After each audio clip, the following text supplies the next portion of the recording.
Muy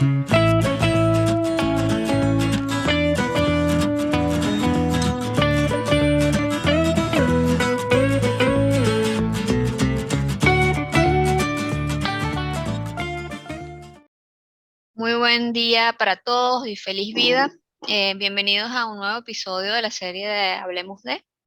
En esta ocasión conversaremos con David Higuera, que es nuestro invitado de hoy, con relación a la literatura infantil.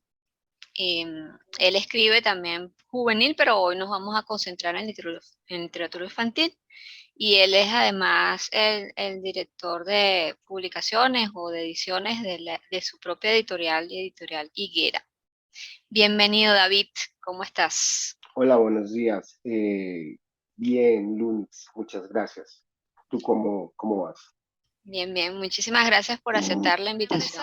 ¿Nos podrías contar un poco de dónde te viene el amor por la escritura? Y en especial Claro, por la infantil. claro que sí. Bueno, todo arrancó en el colegio, realmente estaba en tercer grado.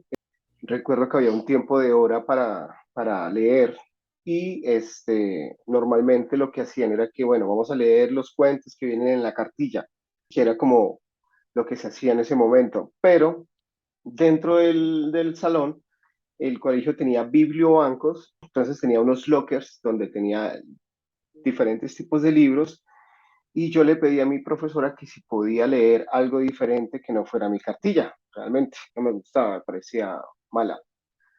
Eh, Me dijo que sí y fui, miré dentro del locker y había un libro, digamos que con páginas, con muchas páginas, y era un libro que hablaba acerca de eh, líderes, de alguna forma, líderes sociales alrededor del mundo que habían luchado por una causa, por salvar un bosque, por salvar un humedal, por cuidar una reserva, porque era el hábitat de un pato, por ejemplo.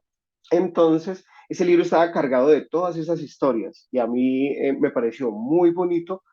Empecé a leer las historias, me pareció muy bonito porque me imaginaba otros lugares del mundo donde ocurrían esas cosas. Porque al arrancar decía como que esta historia ocurrió en, no sé, Tennessee, Estados Unidos, tal vez, o en Australia, y eso me permitía como que, ok, existe un lugar que se llama Australia, Mm. existe un lugar que se llama Estados Unidos, y allá ocurren ese tipo de cosas y la flora y la fauna es así. Entonces, eso me permitió conocer un poco como del territorio de ese país a través de lo que narraban en esas historias. Me pareció muy bonito.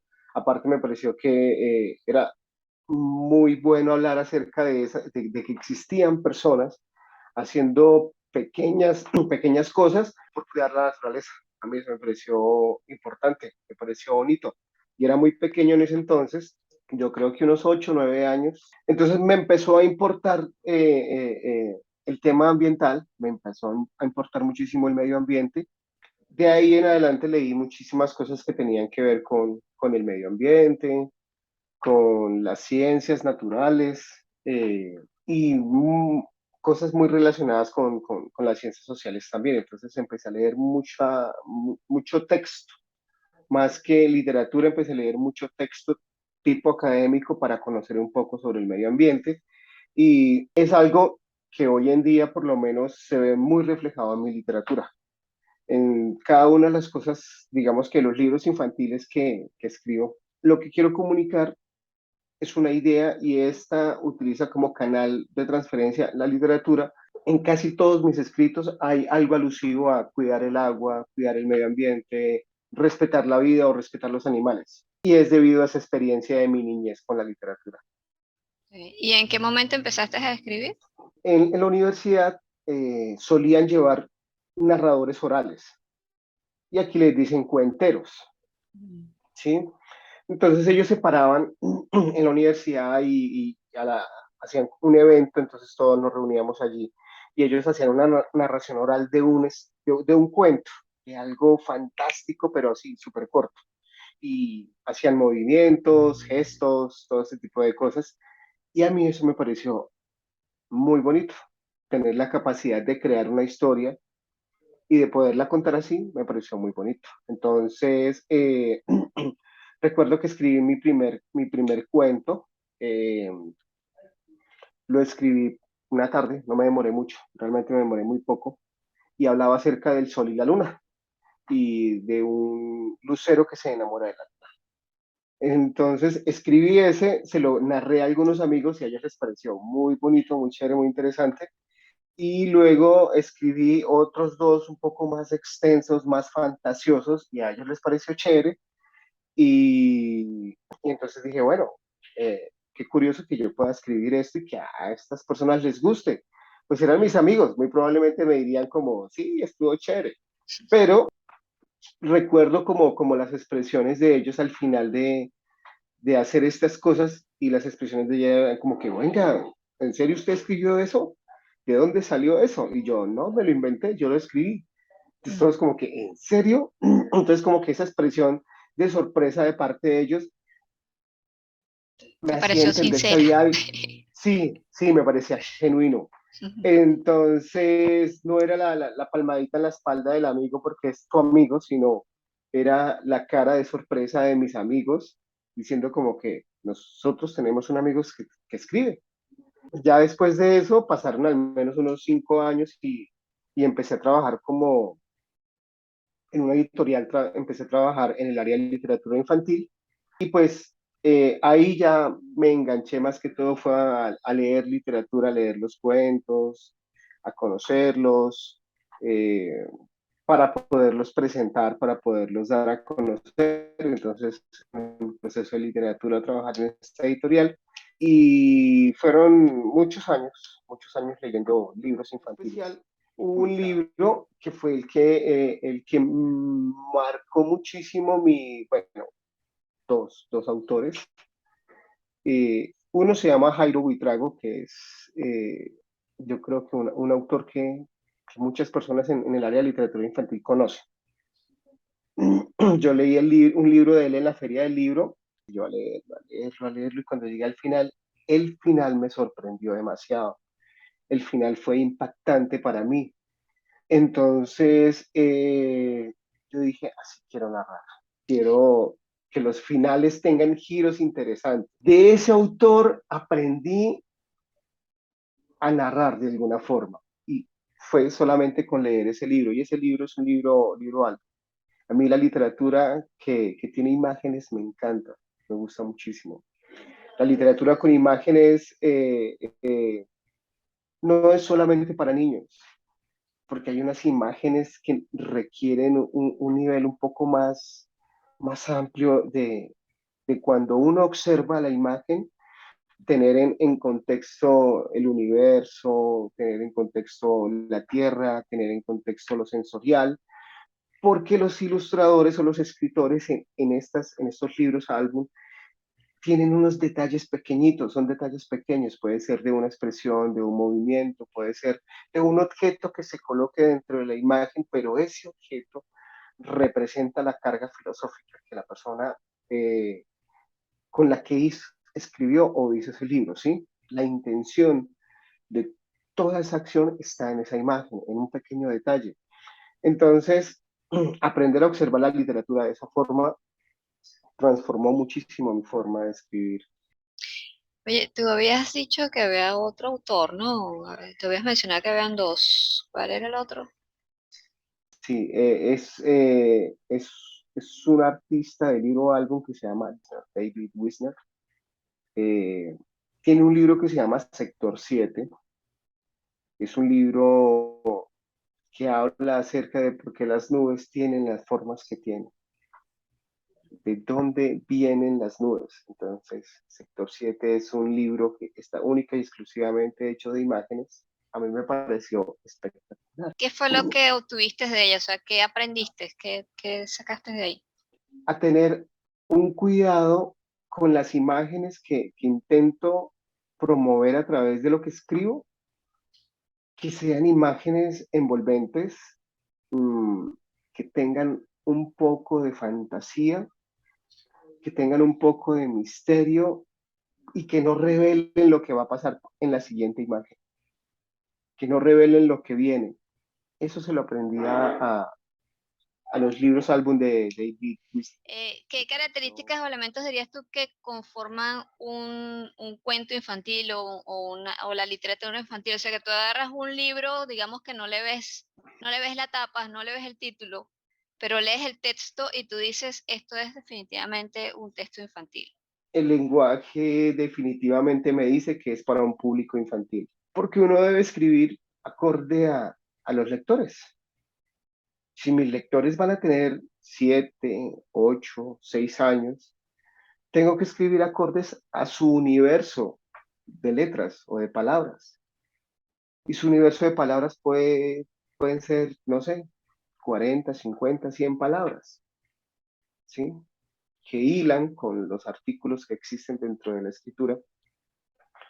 Entonces, no, o sea, no voy a utilizar siempre las 100 palabras del niño, voy a utilizar un lenguaje, pues una historia más amplia, pero todo lo que es la parte concreta de un texto, donde se habla de las acciones, de las emociones, de las expresiones, de lo que es relevante para la historia, eso se trabaja en un lenguaje más acorde a la edad de los niños. En lugar de decir que iba por un camino bifurcado, por así decirlo, a un niño uno no le dice la expresión, uno no le da la expresión bifurcación porque él no la va a entender. Entonces uno le dice que el camino tenía dos caminos más que se abrían a partir de él, porque eso lo puede entender él, pero la palabra bifurcación no, porque es una imagen difícil todavía para él porque de pronto no conoce. Entonces, esas cosas son las primeras que yo reviso para ver qué es un texto infantil, que el lenguaje esté pensado para el niño, que el lenguaje esté pensado para él, o sea, que se escriba pensando en él y no en mí que estoy haciendo la maravillosa obra literaria y voy a sorprender a los niños y los niños resulta que la leen y no No la entienden entendieron. nada. Sí, exacto. Entonces, lo primero es el lenguaje pensado para niños. La imagen también es algo que potencia mucho la idea de que un libro sea hecho para niños o sea hecho para adultos. Eso también potencia muchísimo la, la definición como tal de literatura. Y ya pues a partir de ahí mirar como la coherencia de la historia, mirar cómo, o sea, lo que quiere contar y cómo lo quiere contar, o cómo lo contó, mejor dicho. Son como las cosas que uno ve o yo por lo menos observo para poder entender qué tipo de libro es el que tengo al frente. Dependiendo del rango de edades, ¿se utilizan ilustraciones o tú dirías que sin importar la edad, lo ideal es que tengan ilustración? Yo creo que la ilustración es la forma, una forma de narrar que solamente el lector puede escribir. Es decir, mi ilustrador hace una imagen con ciertas características, pero quien va a poner el texto cuando lea la imagen va a ser el lector. Y cada lector va a poner sus textos, sus expresiones, lo que se cree o intuye o imagina de esa imagen. Entonces, para uno hacer algo, existen las palabras, pero para uno crear una ilustración y transmitir un texto, uno tiene que entenderlo todo dentro de la ilustración. Y cada cosa que está puesta dentro de la ilustración tiene que ver o apoya la narrativa de la ilustración.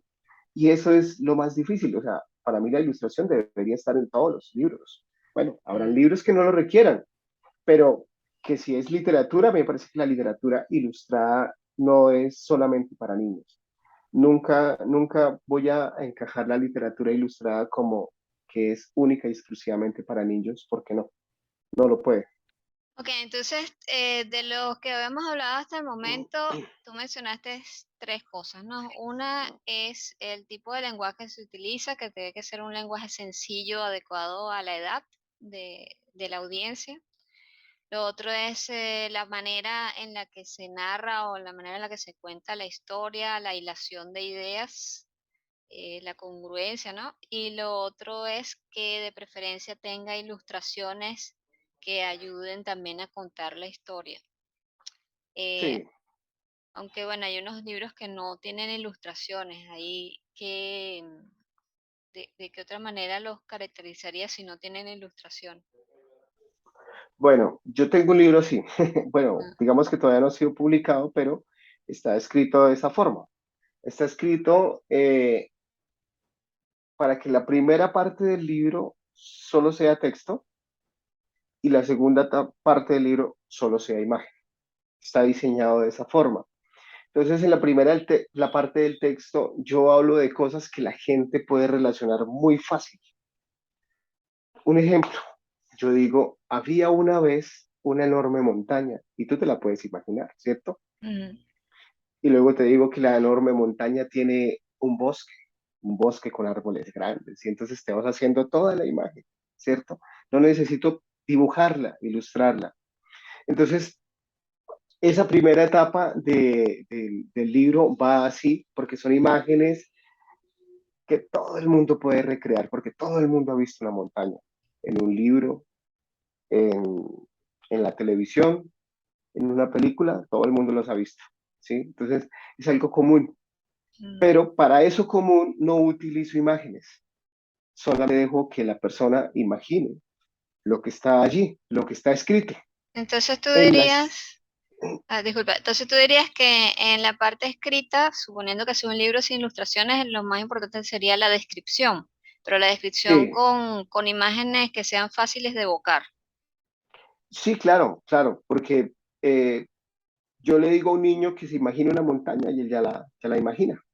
Ya me dice, es una montaña, es grande, es así, es verde, es café, pero es una montaña. Le digo a un adulto que la imagine, de pronto la imagina más detallada, pero imagina la montaña, ¿sí? Mientras que si utilizo otro tipo de figura y le digo al niño, imagínate algo raro, algo diferente. Si yo le pido a un niño que la imagine, pues él de pronto no podrá porque dirá, no, pero ¿cómo me imagino una galaxia, por ejemplo? Yo le digo, imagínate una galaxia y el niño va a decir, pero ¿y qué es una galaxia? ¿Y qué tiene una galaxia? ¿Y cómo son las galaxias? Mientras que nosotros vamos a decir, sí, claro, sí me parece que es importante pensar en narrar a través de imágenes que sean fáciles para niños y para grandes, para que el libro tenga esa posibilidad de viajar entre todos esos lectores. Eso es Ya, como... y en base a las edades, ¿cómo manejas tú la extensión de los libros? O sea, por ejemplo, niños menores de 6 años, ¿qué tanto pueden leer? O niños entre 6 y 8, niños entre 8 y 12, ¿qué tanto eh, pudiera ser la historia o el libro en general? Hasta los 6 7 años van los lectores iniciales. Los lectores que ya leen más de 100 palabras, con textos que de pronto ya involucran 20.000 palabras, que pueden llegar a ser textos de 60 70 80 páginas, pienso yo que ya son para niños de 8 años en adelante. Hay niños de 8 años que leen muchísimo, leen demasiado. Niños que dicen, ay, es que me leí la colección de Narnia o me leí la colección de Harry Potter o me leí los clásicos de Julio Verne. Cuando uno ve un niño de 8 años que ha leído Julio Verne, cualquier libro que haya sido de Julio Verne, o cualquiera de los clásicos de Narnia o de Harry Potter, cualquiera de esos, aunque ellos leen literatura sobre troles, sobre hadas, sobre personajes fantásticos y son historias larguísimas, son historias de mucho texto, entonces uno dice, los lectores han cambiado, los lectores están cambiando, pero los iniciales sí necesitan de una literatura más digerible a su edad, porque están empezando a conocer el mundo de la literatura. Y si empezando a conocer el mundo de la literatura los castigamos con un libro de 30.000 palabras, no van a poder. Mm. Entonces, ellos sí requieren ese tipo de literatura que está construida entre las imágenes y el texto, pero textos digeribles para su edad. Los otros ya se les puede involucrar temas de fantasía, temas de ciencia ficción, temas oníricos, por así decirlo, también se les puede involucrar y ya los van a interpretar un poquito más, lo van entendiendo un poquito más, obviamente también acorde a la edad de los 8 años, ¿sí? La narrativa tiene que ir en esa concordancia, entonces, eh, pero son chicos que leen, por ejemplo, leer los libros de Las Torres, Señor de los Anillos, Las Torres, Los Hobbit, esos libros tienen una terminología muy difícil para un niño pequeño, pero hay niños que los leen y los entienden y los comprenden. Es decir, nosotros no podemos subestimar que este libro es para esta edad. Lo que sí podemos es entender que los iniciales todavía no tienen un rango de palabras muy amplio, entonces hay que escribir acorde a su edad. Pero los de 8 años en adelante ya tienen más mundo, tienen más universo en su cabeza. Y más en este tiempo donde la tecnología está a un clic y Mm. puede uno observar las fotografías de un telescopio que está mirando el universo y uno ya lo puede revisar y un niño de 8 años lo puede ver y decir, ah, ok, así son las galaxias, así es lo uno, así es lo otro, esto es una nube de polvo, no sé, tóxico, polvo estelar. O sea, tú ¿Mm? dirías que hasta los 7 años hay que tener mucho cuidado con la extensión de las historias para que sean digeribles y no sean pesadas para los niños, pero a partir de 8 años el límite es el cielo. Sí, claro, sí, a partir de los 8 años ya básicamente uno dice, de aquí en adelante lo que necesito son letras. Mm, Mire, necesito y letras. en cuanto a la temática que le interesa a los niños, bueno, tú ya mencionaste alguna, pero ¿qué cosas es eso que tú has visto en tu experiencia que le llama más la atención? No sé, hay muchos temas. Hay dinosaurios, hay superhéroes, hay mascotas, que son como las aventuras que ellos viven en sus vidas. En sus vidas reales, sus aventuras son jugar a las escondidas con el perro en la casa, con los compañeros, jugar a los dinosaurios, imaginar que los ven o que son grandes. Yo creo que esas cosas, o los superhéroes, son juegos divertidos de los niños, y en ese entorno de los juegos de ellos, uno para escribir de pronto un libro de literatura infantil, uno debería sentarse primero a entender un poco, a ver un poco cómo es el juego de los niños y tan rápido se meten en la aventura de ellos. Entonces, eso mismo se debe plantear desde la literatura. ¿Qué tan rápido lo llevo a la aventura al niño al momento de leer este libro y cómo lo llevo a la aventura? Mira que ellos son muy sencillos. Ellos se encuentran con otro niño y, hola, ¿cómo estás? Yo tengo 2 muñequitos. Jugamos, sí, bueno, yo soy el malo, tú eres el bueno, va, va, va. Y ahí ya se tejió la historia. Ahí ya se tejió la historia. Y al final del juego construyeron entre ellos dos una historia literaria que no existía, porque era un malo que tenía tentáculos de pulpo, pero también alas de mariposa. Entonces, cada uno le da sus características a un muñeco, le imprime esas características fantasiosas, ¿sí? Y cada uno crea su personaje y crean una historia y pelean y alguno de los dos tiene que ganar, bien sea, yo creo que por lo general pierde es el malo en las historias de los niños. Sí. Casi nunca escucho que el malo gane. Entonces, sería chévere también tener un libro donde aquí los malos ganan. Eh, yo voy a los colegios, cuando estoy en los colegios, aprovecho siempre y observo cómo juegan, qué están jugando, ahora cuál es la modalidad, por ejemplo. Mira, ¿y qué cosas tú dirías que de todas hay que evitar cuando se escribe para niños? Una de ellas, de hecho, ya la mencionaste, y es que no se puede subestimar a un niño, ¿no? Hmm. ¿Qué otra Eh, cosa habría que evitar cuando escribimos para niños? sí, los niños no se pueden subestimar en la literatura, no, para nada. O sea, eh, ellos viven a veces dentro de los videojuegos y los videojuegos son universos que no son sencillos, porque uno de adulto va a hacer algo dentro de un videojuego y uno no entiende cómo.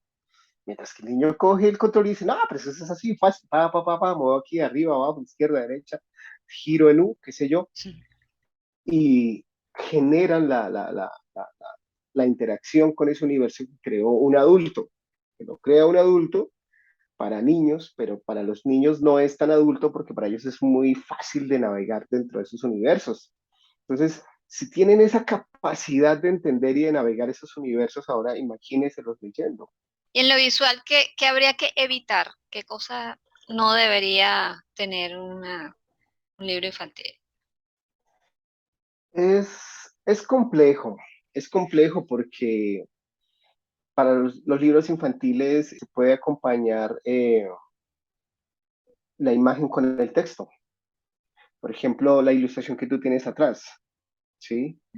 Digamos que no es una ratoncita, sino es Caperu ratoncita, Caperu ratoncita roja. Entonces Caperu ratoncita roja iba por el bosque de hongos encantados, ¿sí? Y eso lo puedo yo escribir allí, porque si ella va caminando bien como por un lugar natural, ¿cierto? Y hay unos hongos, bastantes hongos, que son tipo árbol, porque son grandes, llenan la ilustración como si fueran un árbol, entonces se podría hablar de un bosque de hongos. Y los niños ven esas cantidades de hongos que están allí y se imaginan que va por un bosque, porque yo lo escribo aquí arriba, ¿sí? Lo puedo escribir ahí, o puedo decir que está en un planeta donde los árboles son hongos gigantes. Y la ilustración me permite que así sea porque se ven las estrellas. Se ve un planeta, se ve diferente el lugar, se ve diferente a como podría ser la Tierra. Y Caperu, ratoncita roja, no iba de pronto a visitar al lobo ni a la abuelita, no sé, iba para el colegio, ¿sí? Iba a estudiar. Entonces, hay cosas que sí las puedo poner en el texto para que el niño tenga un contexto, pero hay, o sea, ese contexto simplemente le digo, va por un bosque de hongos gigantes y va a ir al colegio. Ya. ¿Y qué no pondrías? Ni loco. No pondría que ella iba caminando con sus botas rojas llevando en su mano derecha unos libros y en la Mm, otra una lámpara. No pondría eso, por ejemplo. claro, porque ya te lo está diciendo la imagen. Es correcto, es correcto. Eso, lo que está ocurriendo con el personaje, la imagen me lo dice, mientras lo que hay en el entorno del personaje es lo que yo puedo colocar en el texto, Y para que el niño cuando lea se imagine lo que hay y lo que no hay, que hace parte de la contextualización. por ejemplo, ¿qué tan fuerte puede ser una imagen para niños? ¿A dónde está el límite? Porque hay muchos niños que les gusta que los asusten. No sé, pero obviamente hay un límite, ¿no? No podemos poner una imagen demasiado macabra. ¿Hasta dónde pudiera uno llegar? No sé, pero nosotros tuvimos un libro álbum o un libro que se llenaba con pequeñas imágenes o laminitas y era el de basura. ¿Te acuerdas de ese muñeco Ah, basura? los Garbage Pail Kids, algo así era.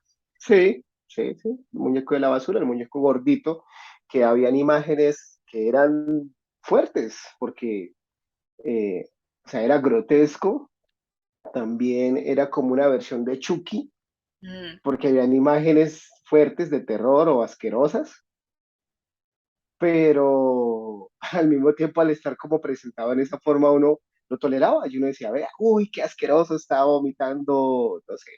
Y nosotros tuvimos ese libro, entonces, si nosotros no nos limitamos a nuestra edad viendo ese libro, podríamos pensar que las imágenes contadas de esa forma pueden llegar a los niños. El hacer que una imagen que se vea repugnante o que se vea asquerosa, pero que al mismo tiempo se vea graciosa, permite que los niños puedan recibir esa idea del ilustrador o del escritor con esa imagen, lo permite, ¿sí? El Mm. punto gracioso, el punto jocoso, que haya algo cómico dentro de la ilustración, hace que el niño de pronto lo acepte un poco más. Pero si ya vamos a hablar o sea, que el lenguaje intente contar que eso fue una historia real y que la ilustración se vea que fue una historia real que le quitaron la cabeza a un personaje porque había osado conquistar a una princesa, entonces el rey mandó a decapitarlo, ¿sí? Si el niño ya se imagina, o sea, si la imagen y el texto narran de tal forma que el niño considere que eso está pasando, eso ya va a ser tenebroso para él. Mm. Ya no va a ser algo gracioso, ni divertido, ni va a querer de pronto saber qué ocurre al final, cuántas cabezas cortas de rey. Mire, y en cuanto a la narración, ¿A los niños les gusta más o les parece mejor que el narrador esté en primera persona, o sea, que sea el personaje el mismo el que cuente su historia, o que esté en tercera persona? ¿Cómo has observado tú que le llega más la historia a los niños? Realmente no lo sé. No sé qué tipo de narrador les va mejor a ellos, no lo sé. Ellos lo que saben es que lo que están leyendo lo están entendiendo. Y si es en primera persona, lo van a entender en primera persona.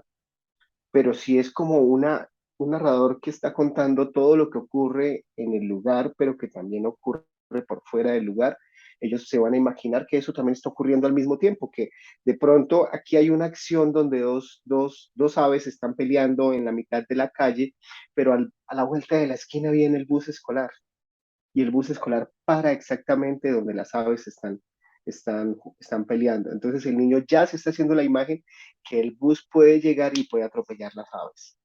Bueno, con lo que me dices, el que se utilice queda básicamente a juicio del escritor, pues. O sea, Sí, claro, sí, el eso que sí, funcione eso mejor es, para la historia. sí, sí, totalmente, eso. El narrador lo elige uno, pero no es un punto determinante para literatura infantil, ¿sí? No es un punto determinante, para mí al menos no lo es. Pero el cómo construyes la imagen y el lenguaje que utilizas para construir esa imagen es lo importante. Eso realmente es lo que cuenta a la hora de que un libro entretenga o le guste a un niño para que lo lea. Bueno, mira, ya es un momento para pasar a la tarea de hacer el ejercicio creativo. Ahora, entonces, como te dije, esta que sale ahí de principio no es. Veamos qué nos A ver, toca. Ta, ta, ta, tan. Ah, bueno, no está tan mal.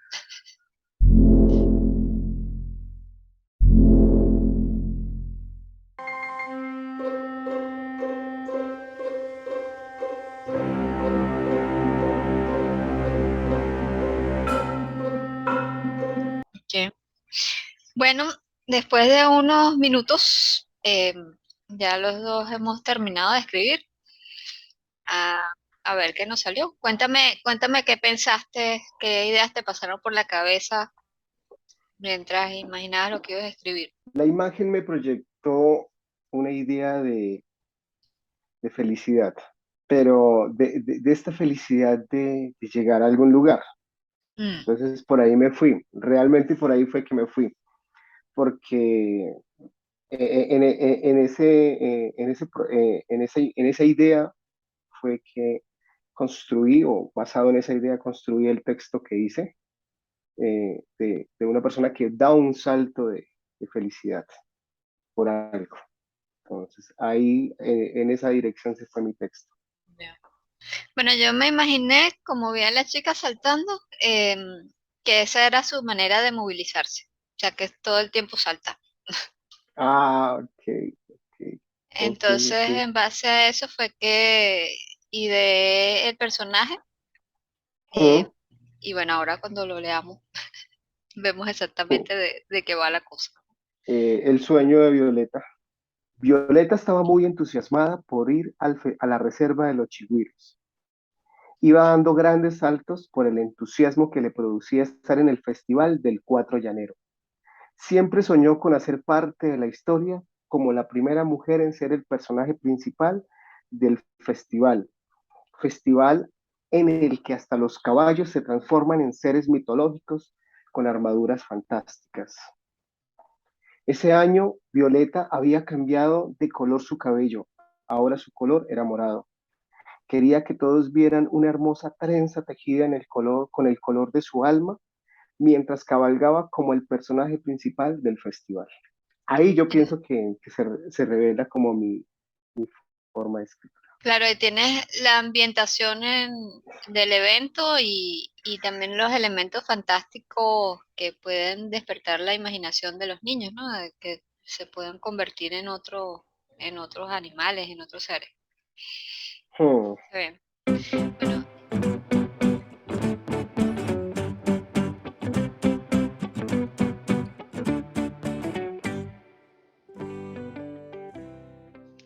no me pude detener desde ayer. Cada vez que piso la tierra, mi cuerpo salta. Es como si tuviera resortes en los pies, como si caminara sobre un trampolín. No sé si por suerte o por mala suerte, solo los pies me hacen rebotar. Cuando pasó por primera vez estaba caminando por los pasillos del colegio y me di un cabezazo contra el techo. Y al caer al suelo apoyé un pie que me disparó hacia adelante y quedé tirada en el suelo. Elena, ¿estás bien? Dijo mi mejor amiga Karina. Tan pronto me alcanzó luego de haber dado una carrera tras de mí. Sí, pero no sé qué pasó. Levanté la cabeza y Karina se quedó viendo mi cara con los labios apretados y las cejas levantadas. ¿Qué? ¿Qué tengo? Pregunté. Te sangra la nariz y tienes una mejilla roja. Me imagino, arrastré mi cara contra el suelo. Antes de poderme levantar, estábamos rodeadas por otros alumnos, el bedel, algunos maestros y la directora. Justo pasó cuando sonó el timbre para salir al receso. Me quité los zapatos, pensando que podía ser la causa, pero me equivoqué, porque apenas intenté levantarme, volví a saltar. Por fortuna, Karina y otros me sujetaron. Para que no me vieran raro, dije que se me había doblado un tobillo y por eso me caí y ya no podía apoyar el pie. No te preocupes, Elena, te llevamos cargada a la enfermería, dijo una maestra quien instruyó a dos compañeros para que me cargaran entre ellos. Mi madre me fue a buscar. La enfermera dijo que mi pie estaba bien, que no pudo ser la razón de mi caída. Se pusieron imaginativas, pensando en las causas. No llegaron a nada y me dieron de alta. ¿Puedes intentar caminar?, preguntó mi madre. Mejor no, es que siento los pies como flojos. La enfermera alzó una ceja y torció la boca. La convencí de que nos prestaran una silla de ruedas. Como insistía en no querer caminar en casa, tuve que contar la verdad. Era claro que mis padres sabían que ocultaba algo. Para mi sorpresa, los dos se destornillaron de la risa, y cuando volvieron a respirar normal, empezaron a rebotar enfrente de mí. No entiendo por qué me lo ocultaron, pero después de unos días aprendí a controlar el rebote. Ahora, cuando se me hace tarde para el colegio, me voy saltando y llego a tiempo. Wow, escribiste toda una historia muy buena de superación personal y de aceptación. Me parece genial. Es que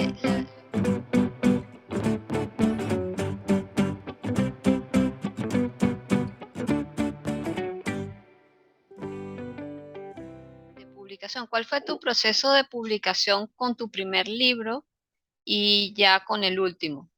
Con el primero, eh, con el primero fue muy difícil porque uno quiere transmitir de una forma una historia y ya puesta en el papel, uno se da cuenta de que se debe transmitir de otra forma. Entonces, cambiar la idea original de cómo se iba a transmitir la idea eh, hizo o generó un doble reto al momento de publicar. Ya en el último ya tenía la experiencia tal vez de ese reto, entonces ya diseñaba o escribía la historia entendiendo cómo se diseña el libro, entendiendo el diseño del libro. Entonces ya ahorita escribo entendiendo cómo se diseña un libro para que el texto, bien sea que se use con ilustración o sin ilustración, encaje perfecto, no tenga tanto problema, no. Y ya ahorita pues ya lo veo diferente. Entonces escribo pensando en el diseño del libro. Claro, ya tienes esa visualización de producto terminado, ¿no? Sí, ya. Entonces, cuando escribo, pienso también en ese tipo de cosas, en qué tipo de imágenes quiero que se representen dentro del texto o elementos. Si voy a hacer algún tipo de ilustración o diseño de página, ya estoy pensando en qué me gustaría o cómo me gustaría y de acuerdo a eso también utilizo el lenguaje mismo para poder ir construyendo las imágenes, posibles imágenes o ilustraciones que llevaría ese texto. Entonces, Bueno, dentro del proceso de publicación del libro, bueno, independientemente si es por editorial o es sin editorial, lo ideal sería, pero tú me dices cuáles son las diferencias, ¿no? Por lo menos el proceso que yo conozco desde el punto de vista de publicar de manera independiente. Obviamente se crea el manuscrito, lo revisas todas las miles de veces necesarias para corregirlo. Idealmente lo lee alguien que te da su opinión respecto a la historia. Idealmente bueno, alguien más debería corregirlo y editarlo. Y pues Claro, por supuesto pasas por todo lo demás de la estructura del texto, de la presentación, ya pensando en la publicación, o sea, lo que sería el maquetado, de diseño de portada y todo eso. Eso igual pasa por esas etapas siendo un autor independiente que siendo a través de una editorial. Entonces, ¿qué cosas ahí serían diferentes o cómo es el proceso dentro de la editorial Higuera? los procesos son los mismos. La revisión, la corrección de los textos, inclusive, digamos, un texto mío, yo tengo muchísimos textos hechos, pero no todos eh, van a ser publicados por la editorial porque sí, ¿no? Porque no hay pertinencia para ese texto en este momento.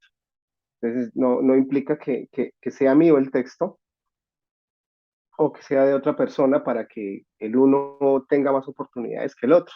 Mm, ¿Sí? Lo que genera la oportunidad es la necesidad del tema que estamos buscando. Y si yo no tengo escrito un tema que se está buscando, pues mi texto no va a tener la oportunidad. claro, Pero por muy en bueno que el, sea. Ujú. pero en caso de que encaje alguno de los textos dentro de estos procesos que se requieren, eh, pues el ejercicio básicamente es yo escribo y hay una segunda persona que se encarga de las correcciones y sugerencias finales. Luego vuelvo y reescribo y luego esa persona dice, ok, sí está bien, ya. O sea, el visto bueno de si el texto ya está bien o no, no es mío, es de otra persona. Mm, Eh, ya después de eso, pues se mira si se va a ilustrar, entonces cómo se va a ilustrar, qué tipo de ilustración se va a hacer y qué tipo de portada también se va a hacer. Por lo general, cuando uno lo publica en una editorial X, uno envía el texto, lo revisan, hacen unas sugerencias, vuelven y lo envían y ya después usted, cuando ve es el producto terminado y se sorprende. Y, ay, esto era así, y, ay, esto era así, oh, qué bien, esto se ve así, chévere. Y se sorprende el escritor porque no conoció nunca su libro, no conoció cómo nació el proceso de su libro. Mientras que aquí lo que se busca es la interacción entre lo que el escritor quiere, lo que él se imagina y lo que puede hacer un ilustrador. A partir de eso, entonces, que la sorpresa del escritor no sea cómo quedaría mi libro, sino quiero ver cómo quedó eso que yo me imaginé. Son dos formas de sentir y de recibir el libro por publicación de una forma diferente. Entonces, pienso que ahí está como la diferencia entre trabajar, no digo que sea malo, trabajar con una empresa grande es muy bueno, y trabajar con empresas pequeñas también es positivo, pero pues cada uno tiene su forma de tratar. No es lo mismo ir uno a un supermercado grande, donde la persona que le factura a uno las cosas, buenos días, gracias, sale, a ir a la tienda, doña Margolita, ¿cómo está? Bien, mm, mijito, y su mamá, ¿cómo está? Bien, ¿sí? O sea, no es lo mismo. mm, No es lo mismo. Entonces, aunque en los dos el servicio y el producto que se logre es el mismo, allí voy por una libra de arroz, aquí también voy por una libra de arroz. Pero el donde me siento más acogido es lo que hace la diferencia para uno ir a la tienda de Doña Margolita y no al supermercado, por ejemplo. ok. Sí, Entonces, claro, tienes una relación más cercana con los autores y a fin de cuentas el producto final es algo que nace tanto del trabajo de otras personas en la editorial como del escritor mismo. sí, sí. Pienso que eso es bonito, por eso el proceso que llaman autopublicación es un poquito más orgánico, por así decirlo, porque el libro sale con las características que el escritor quiere, mientras que en los otros procesos el libro sale con las características que el editor quiere. Y entre lo que quiere el editor y lo que sueña el escritor, hay un abismo gigante, un abismo muy grande. Y hay gente que dice, no me gustó el libro que me hicieron en tal editorial. La editorial Higuera es como es como híbrido, ¿no? O sea, es autopublicación, pero tienes procesos editoriales que son Sí, comunes claro, a sí, editoriales grandes. sí, sí, sí, sí. Pues yo diría que pues, no, no es híbrido, pensaría yo que no es un híbrido, sino es el ejercicio editorial, publicar, independientemente del camino. Entonces, es como, es la esencia de ese trabajo. Mira, y cuéntanos de tu último libro infantil, de qué trata, cómo se llama. Es una historia real, porque es la historia de una perrita que sufrió un accidente. La ves acá y como que ves que le falta una patica, una manita, ¿Mm? esta de acá. Ujú. Bueno, porque ese accidente que tuvo esa perrita en la calle ocurrió frente a la casa de un familiar. Y este familiar eh, tenía un conocido que era ambientalista y trabajaba con una fundación de perros, de rescate de perros. Entonces, entre todos gestionaron para que, pues, hacerle la cirugía a la perrita y cuidarle la manita. Y mi hermana la acogió como hogar de paso, ¿sí? La acogió como hogar de paso mientras se curaba. Resulta que, pues, en ese proceso de curarse, de sanarse, pues pasó mucho tiempo en la casa y no, pues como estaba con esa cirugía, no podían mirar si estaba o no estaba esterilizada hasta que no se sanara lo de la patica. Entonces en ese proceso entró pues en su proceso normal y quedó pues embarazada, quedó embarazada ahí en la casa. Entonces esto ya con el tiempo no era una, sino son dos y la hija es una perrita que se llama Kansu, que también está aquí en la parte final del libro, están en una foto, aquí están en una foto, Ah, ujú. ¿sí? Entonces, mi madre fue a visitar a este familiar, vio la perrita pequeñita, la cachorrita, la vio y se enamoró y dijo, ah, yo la quiero tener, no sé qué, yo la quiero, porque estaban en ese tiempo, estaban buscando para dar en adopción las dos, ¿sí? Estaban buscando para darlas en adopción las dos. Entonces mi mamá dijo, no, yo quiero esa, yo quiero esa. Entonces, pues obviamente al querer adoptar a la cachorrita, pues venía también la mamá. Entonces, mi madre se llevó las dos para la casa y ya eso hizo que pues con el tiempo adoptaran otra, entonces son tres que son las que salen ahí en la foto. Eh, pero el cómo llegó esa perrita al momento del accidente, es lo que nosotros no sabemos, es lo que no conocemos, pero es la parte que yo reescribo y lo reescribo en la voz de la perrita cuando va caminando por la calle y de pronto dice que le gusta ir a hacer huecos en el jardín donde hay una gata que es gruñona y que le hace maullos desde la ventana cada vez que ella va, pero que a ella le gusta ir porque espanta a las aves del jardín que la gata se quiere comer.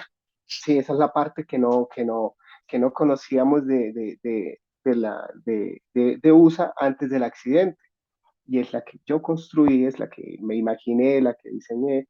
Está Y chévere. a partir de ahí utilicé el entorno donde se ubicaba, donde estaba la ciudad, para crear la historia y contar otras historias también. Por ejemplo, hay una parte, acá ya te muestro, esto, por ejemplo, Ajá. esto, ¿sí? Entonces, en la voz de la cachorra, yo hablo acerca de estas cosas, ¿sí? Que si tú ves la imagen, tú ya sabes para dónde va, ¿cierto? También hablo de esto, comederos en la calle, Mm, de la pesca furtiva de especies en vía de extinción o que se sacan de sus hábitats. Y también hablo de esto, el maltrato a los toros y el maltrato a las especies cuando los ponen a pelear. Sí, todo, o sea, utilicé esta historia para construir una reflexión. La intención es que el niño diga, ok, si este es el nivel de conciencia que tiene un perro cuando lea el libro, él dirá, pues yo necesito tener un nivel de conciencia sobre la protección de los animales en la calle o sobre el cuidado o sobre el ejercicio de cómo es que se ve la adopción de perros y de gatos. Hay gente que dice, no, es que yo quiero tener el perro con el pedigrí más europeo, ¿sí? Y no está mal, está bien, pero qué bonito es poder darle un lugar de amor a un perrito de la calle. Me parece un acto muy, muy, muy bonito. Entonces, la idea del libro es hablar un poco acerca de este ejercicio, hablar un poco acerca de que uno no debe, pues, como sacar corriendo los perros con malas actitudes. Uno puede sacar un perro de la casa de uno o de algún lugar sin hacer algo malo. He escuchado noticias que alguien le tiró una olleta o agua o una taza con agua hirviendo a un perro porque se cansó de verlo y quemó al perrito, Mm. ¿sí? Entonces, esto, en cierta forma, de eso es lo que habla, de que eso no se debe hacer, porque eso duele, a ellos les duele. Y sobre todo que un perrito de la calle, si alguien le pega con algo que le fractura un hueso, le haga una cortada, cuando los atropella un carro, cuando tienen una enfermedad, o sea, ellos no tienen quien diga, oiga, voy a pagarle la cirugía a este perrito que lo veo cojo, ¿sí? Ellos no tienen doliente, por así decirlo. Entonces, si uno no va a hacer nada por ellos, tampoco les haga el mal de mandarlos al resto de los días y de sus caminos con quemados, cortados o con una fractura, ¿sí? De eso también habla este libro, de si no vas a hacer nada, tampoco le generes un daño, no le generes un mal Mm. al animalito. Sí. Pero el cómo está contado eso es lo que hace la parte divertida del libro, ¿sí? El Claro que cómo está desde está el punto de contado esto. vista de la perrita. Sí, claro, claro, pero ahora sí se cuenta tragedia, se cuenta algo que no es bueno, pero que está ocurriendo. Ella dice, no, o sea, la perrita dice, no, no está bien que pase eso, no está bien que se traigan los tucanes de la selva porque aquí les gusta escucharlos cantar. Usted quiere tener dos tucanes en su casa, dentro de una jaula, ¿está seguro que ese es el lugar en el que el tucán quiere estar? Suenan bastante interesantes, me agrada que sea desde el punto de vista de la perrita, de cómo ella percibe lo que está pasando. Mira, ¿y dónde se puede adquirir tu libro? ¿Cómo hace la gente que quiera comprar tu libro? Bueno, básicamente en Colombia, pues a través de la página de Higuera Editores, uno googlea Higuera Editores en Google y ahí sale la página y a través de eso se puede comprar. ¿Y gente fuera de Colombia la puede comprar o todavía no? Sí, sí, se puede. El tema es el envío. Ya. Enviar un libro a otro país tiene un costo muy alto. ¿Lo tienes en formato digital también en la página para comprarlo en formato digital? Sí, también se puede Ah, hacer, chévere. también se puede hacer Mira, ¿y generalmente. cómo te puede seguir la gente? Tú tienes, como escritor, tú tienes una página de Facebook, o sea, algo aparte de la editorial o solo todo es a través de la editorial. ¿Cómo te siguen a ti? Solo tengo una red social que se llama Instagram y es arroba @tabitluki, que es mi única red, digamos, o sea, es lo único que tengo mío. Lo otro sí es de la editorial. Ah, Aunque pues ahí casi que no subo cosas de libros, sino es como de momentos cuando estoy haciendo música. Entonces es casi la parte de la literatura, todo se informa a través de las redes de Iguera Editores. ah, chévere. Y de los nuevos proyectos, tú habías comentado que tienes uno que empieza con texto y luego continúa con imágenes, ¿no? Tengo en desarrollo dos libros, uno que es álbum y otro que es una historia infantil en este momento. pero cosas que me gustaría como sacar, un libro juvenil de poesía, que también lo estoy escribiendo, y uno de cuentos, cuentos juveniles. Entonces, como son los dos que me gustaría, en los que estoy ahorita enfocado haciendo, realmente, escribiendo un poco de historias en versos, por así decirlo, y el de cuentos, no de cuentos juveniles. David, esos proyectos que tienes suenan bastante interesantes, así que ojalá pronto los podamos ver. Realmente te agradezco mucho todo lo que nos has aportado, tus comentarios yo creo que van a ser de mucha utilidad para otros escritores y bueno, y para mí misma, porque yo también escribo literatura infantil, así que ha sido muy grato el tenerte el día de hoy y una vez más te agradezco por la disponibilidad que has tenido para esta entrevista, que al final es como un webinar entrevista más o menos. Ha sido todo por el momento y estamos en contacto. Estaré, estaré muy pendiente de tus proyectos cuando salgan. Gracias, gracias, muchísimas gracias.